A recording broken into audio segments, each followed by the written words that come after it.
Demon Emperor Chapter 552.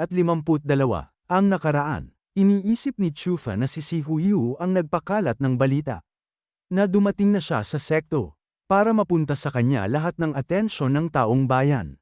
Lalo naman ginanahan si Chufa sa mga nangyayari dahil mapapasabak siya ng husto. Nagpapatuloy. Kasalukuyang nagmamadali si Chupa at ang apat na kambal papunta sa mansyon ng pinuno ng sekto. Sa di kalayuan may isang nagmamasid sa kanila na mukhang magnanakaw. Siya ba ang bagong mag-aaral na inimbitahan mismo ng pinuno ng sekto? 6 na grado lang ng proton stage. Masyado siyang mahina at pipitsugin.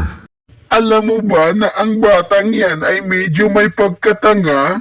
Sinaksak siya ni UR sa puso. Tapos pinatawad niya lang ng ganun-ganun lang. Masyado siyang malambot.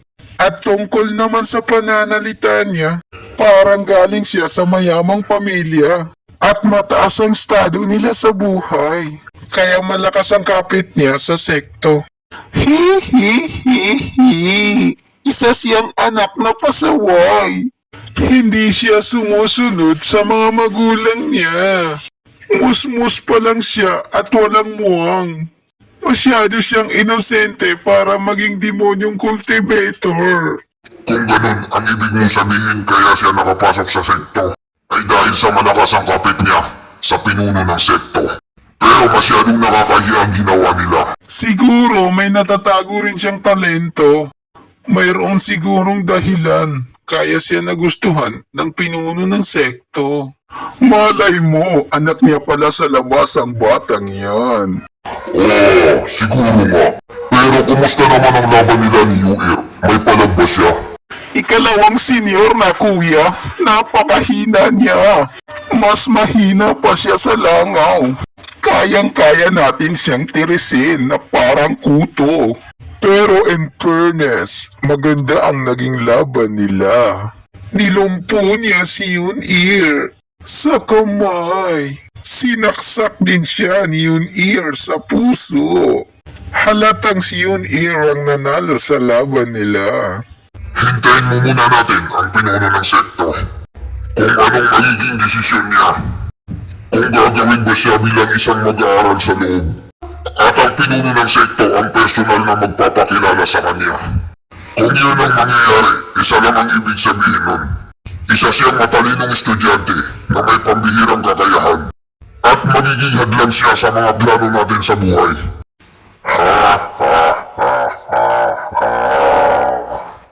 Ang pinuno ng sekto at ang mga venerables ay nagkaroon na siguro sila ng usapan tungkol dito.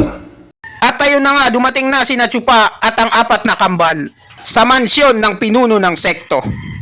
Pumunta na sila sa harap ng mansyon para pumasok. Aakmang kakatukin na ito ni kambal na pulang buhok. Tao po! Hindi pa siya tapos magsalita ay bumukas na ang gate sa mansyon na parang automatic. May lumabas dito na isang matanda na puti ang bigote. Halatang inaantok pa ito na parang kakagising lang.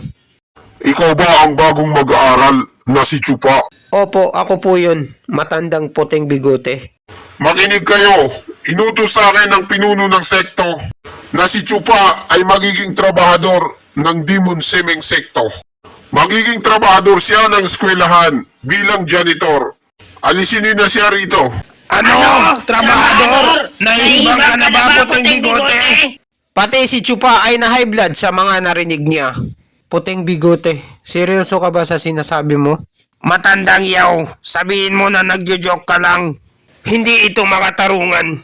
Si Stewardess Chupa ay isang matalino at magaling makipaglaban. Isa siyang natatanging henyo.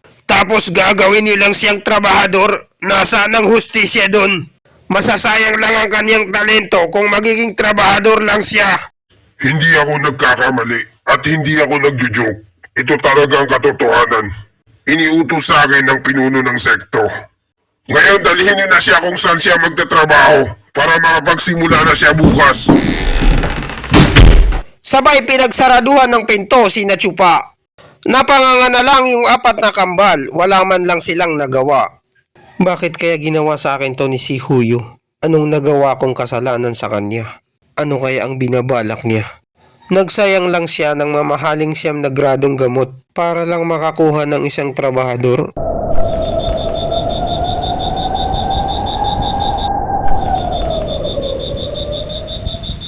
Kapatid kong ikalawang kuya, kahit gaano pa siya magsumikap, pangkaraniwan lang siya na isang pro-pound stage.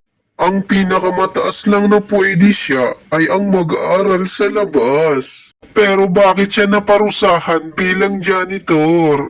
At itinapon na lang siya bilang trabahador. Kakarating na lang dito sa sekto. Wala pa siyang nagagawang kasalanan na parusahan na siya agad.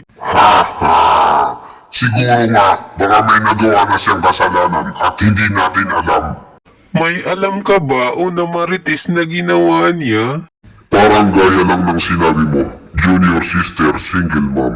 Baka may ginawa siyang kalokohan para lang makapasok sa sekto. Gaya ng dating gawi na alam na natin. Ginagawa ng mga mayaman at malalakas ang kapit para makasali ang anak nila sa sekto at maging mag-aaral. Kailangan muna nilang magbigay ng lagay sa isa sa dalawang tao. Ang pinuno ng sekto at ang mataas na venerable. At gaya nga ng pagkakaalam ko sa mataas na venerable, may sarili siyang prinsipyo at paninindigan. Patas siya kung lumaban at sumusunod siya sa mga batas ng sekto. Kaya hindi siya tumatanggap ng lagay. Lalo na sa mga kasong pasaway na anak, ginagamit nila ang kapit ng tatay nila para makapasok sa sekto. Mga batang walang sariling bayad. At mula nung natalo tayo sa pagtitipon ng dalawang dragon, palagi na lang high blood ang mataas na venerable. Malaki ang tsansa na ang pinuno ng sekto ang tumanggap ng lagay. Pero natunugan ito ng mataas na venerable. Kaya nagkaroon ulit sila ng bagong kasulatan na ang batang yan ay makakapasok sa sekto, pero hindi siya magiging kapili-pili na mag-aaral at hindi siya makakasali sa dalawang dragon na pagtitipon. Kaya nilagay na lang siya bilang trabahador ng sekto. Lahat ng mga trabahador na janitor ay mga walang kwenta. Magiging patapon-tapon na lang siya at tutusan ng mga nakakataas sa kanya. Kawawa ka talaga pag naging trabahador ka ng sekto. Magiging wala kang pakinabang. Kung ganoon, ang buhay ng batang ito ay sira na. Hindi ako naniniwala sa sinasabi mo. Hindi naman siya pumunta rito para magpakamatay lang. At hindi yun hahayaan ng bagay niya na mangyari. Sa palagay ko binibigyan siya ng oras para lumakas. Para sa hinaharap magiging matanda siya o di kaya venerable ng sekto. Hindi naman siya magugutom bilang trabahador dahil bibigyan siya ng maraming pagkain. Lahat ng mga trabahador na janitor kailanman ay hindi magiging kapili-pili na mag-aaral. Ang pwede nilang marating ay maging matanda o di kaya ay venerable. Lahat ng mga kapili-piling mag-aaral ay mga kandidato para sa susunod na pinuno ng sekto. Yan ang dahilan kaya siya pinigilan ng mataas na venerable. Hindi pwedeng makasali ang isang mahinang nilalang sa mga kapili-pili dahil hindi magiging maganda ang epekto nito sa sekto at para maiwasan ang palakasan ng mga pamilya dito sa sekto. Kung ganoon, kailangan ko pa ba siyang bantayan ng matagal? Para saan pa? Magsasayang ka lang ng oras. Ha ha ha ha ha. Ang pag-asa niya para maging kapili-piling estudyante ay wala na. At hindi na rin siya makakasali sa dalawang dragon na pagtitipon. Hindi na siya magiging hadlang para sa mga pangarap natin sa buhay.